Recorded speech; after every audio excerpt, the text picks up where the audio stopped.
Oi pessoal, hoje nós iremos estudar o conjunto dos números naturais. A fim de termos uma visão mais ampla sobre o conjunto numérico, nós destacaremos aqui 5 grandes conjuntos numéricos da matemática. Bom, um conjunto numérico é um conjunto cujos elementos são números. E aqui nessa imagem nós temos aqui, nesse primeiro círculo aqui, o conjunto dos números naturais, que é o que nós estudaremos hoje, representado pela letra N. Então isso quer dizer que todo elemento que está aqui dentro, ele pertence ao conjunto dos números naturais. Só que temos alguns outros conjuntos maiores, né? Por exemplo, temos aqui agora o conjunto dos números inteiros, representado por Z. Então quer dizer que todo elemento que está aqui, ele pertence ao conjunto dos números inteiros. Isso quer dizer que se um número ele é natural, ele também é inteiro, porque ele faz parte daqui, ó, como vocês podem ver ilustrado aqui. Nós temos em seguida o conjunto dos números racionais, representado por Q. Então esse conjunto aqui, viu? Todos os elementos que estão aqui e aqui também fazem parte dos números racionais. Depois temos aqui um conjunto à parte, que é o conjunto dos números irracionais. Agora, por que ele é um conjunto à parte? Porque se eu tenho um elemento aqui e ele é irracional, este número, então isso quer dizer que ele não é racional, nem inteiro e tampouco natural, tá bom? E do contrário também é verdade. Se o número é natural, inteiro ou racional, ele não pode ser um número irracional. Depois nós temos aqui o grande conjunto numérico da matemática chamado o conjunto dos números reais, tá bom? Representado pela letra R. E como vocês podem ver, esse conjunto ele engloba toda essa parte aqui, ó. Todo esse formato aqui circular, né? Tudo que está incluso aqui pertence ao conjunto dos números reais. Então quer dizer que se o número é irracional, ele também é real. Ou se é natural, inteiro ou racional, ele também é real, tá bom? Em se tratando dos números naturais, nós temos que esse conjunto numérico, ele começa aqui com o 0, depois temos o 1, o 2, o 3, o 4, o 5 e assim segue infinitamente. Por quê? Porque este é um conjunto ilimitado de elementos. Agora ele é ilimitado porque tem uma propriedade que diz que todo número natural ele tem um antecessor e um sucessor.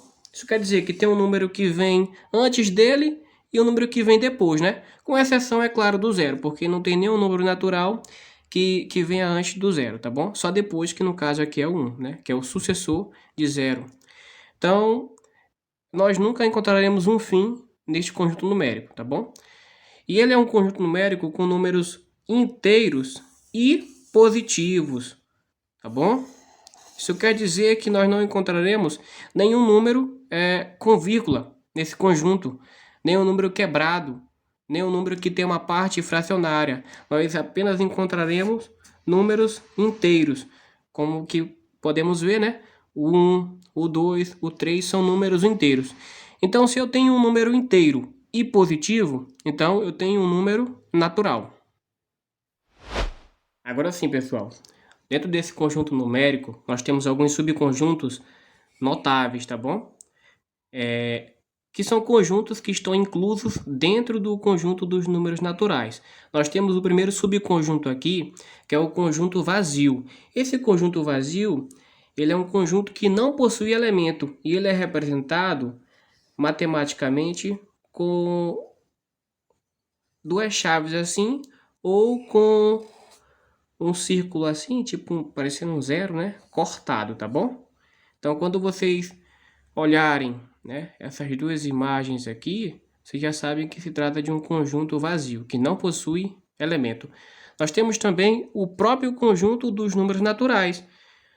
Por mais estranho que pareça, mas dentro dos números naturais, nós temos um conjunto chamado de conjunto dos números naturais, que ele começa com o 0, com o 1, com o 2, e assim segue até o infinito, tá bom? É um conjunto dentro do outro, mas são iguais. Nós temos também o conjunto dos números naturais não nulos, tá bom? Que é outro subconjunto. Esse subconjunto, ele se caracteriza pela ausência do número zero. ele é representado pela letra N com um asterisco em cima aqui ao lado superior, tá bom? Lado direito.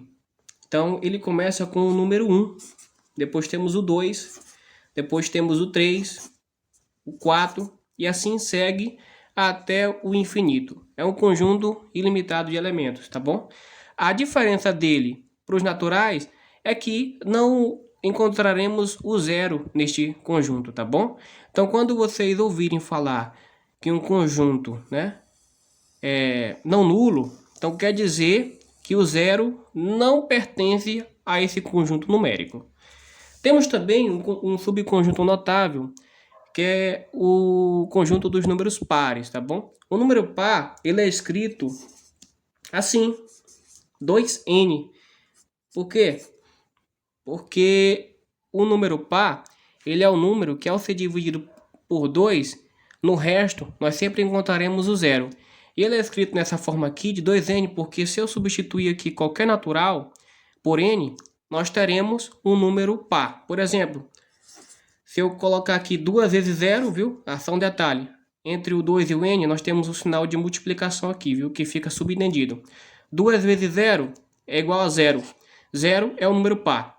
2 vezes 1 é igual a 2. 2, então, é um número par. 2 vezes 2, 2 vezes 2 é igual a 4. Então, 4 também é um número par. Outro subconjunto notável é o conjunto dos números ímpares. Ele é escrito nessa forma aqui, 2n mais 1. Diferente de um número par, o número ímpar é aquele que, ao ser dividido por 2, o resto sempre dá 1, tá bom? E ele é escrito, como eu disse, na forma de 2n mais 1. Então, nós temos que substituir aqui o n por o número natural, tá bom? Então, aqui começando com 0, né, que é o primeiro número natural. 2 vezes 0, 0. Mais 1 igual a 1. Então, o primeiro número ímpar é o 1. Depois temos o número 1. 2 vezes 1, 2. 2 mais 1, 3. E aqui o 2. 2 vezes 2, 4. Mais 1, 5. Então, o conjunto dos números ímpares, ele começa aqui. Com 1, depois temos o 3, o 5, depois temos o 7 e assim segue até o mais infinito. Nós temos também os números primos. O número primo é o número que possui dois divisores. O divisor sempre vai ser a unidade, que é o 1, e ele mesmo, tá bom? Por exemplo, o primeiro número primo é o 2. Depois nós temos o 3, depois o 5, o 7, e assim segue até o infinito também. Um detalhe é que o número 2 é o único número par que também é primo, tá bom? Agora, detalhe aqui é que o número primo, ele tem dois divisores. Por exemplo, eu posso dividir o 2 por 2, que dá 1, e o 2 por 1, que dá 2. O 3 também tem dois divisores, que é o 1 e ele mesmo, o 5 também, o 7 também, e assim nós seguimos, tá bom? Depois nós teremos o 11 e assim nós seguiríamos até o infinito. O detalhe aqui que está entre o 7 e o 11 é o 9, né? O 9 é primo, pessoal? O que vocês acham? Não, ele não é primo. 9 é um número, apenas um número natural e ímpar, né? Por quê? Porque o 9 ele já possui mais de dois divisores. O 9 eu posso dividir por 1, né? Que dá 9. Posso dividir por 3, que dá 3. E posso dividir por 9. Então, tem mais de dois divisores, logo não é primo. Agora, como surgiram os números naturais? A história conta que foi através da necessidade de contar do ser humano. Os primeiros a fazerem essa contagem, a ter ideia de número, foram os pastores.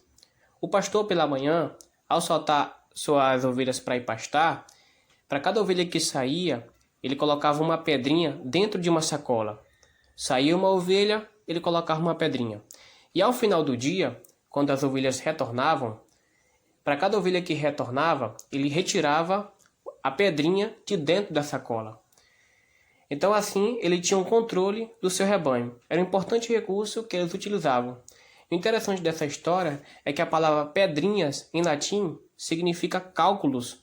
Daí vem a palavra cálculo que nós conhecemos hoje.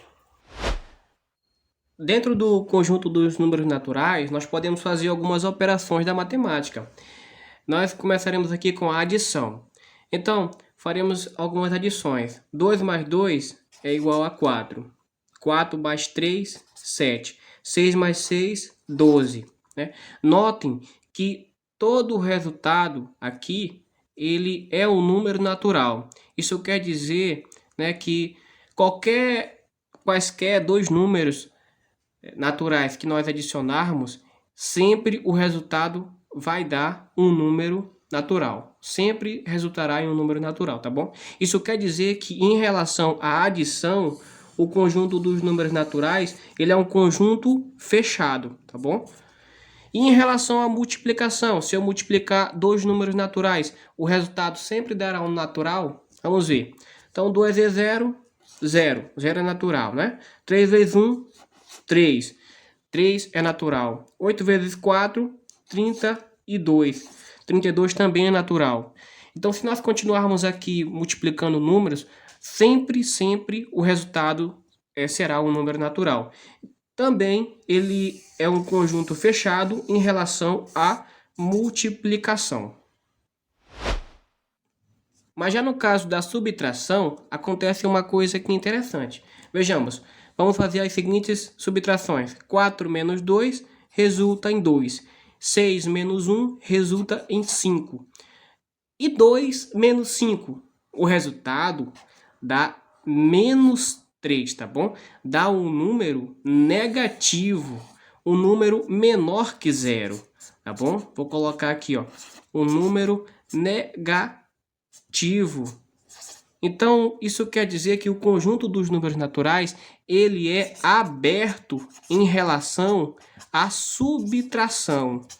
Por quê? Porque nem toda subtração, né, resultará em um número natural. Por exemplo, aqui resultou em um número negativo. E o número negativo não pertence aos naturais.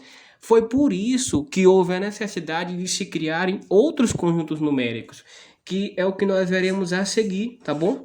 Só já adiantando aqui, esse número menos 3, ele pertence ao conjunto dos números inteiros, tá bom? Que é um conjunto numérico que falaremos em outra aula.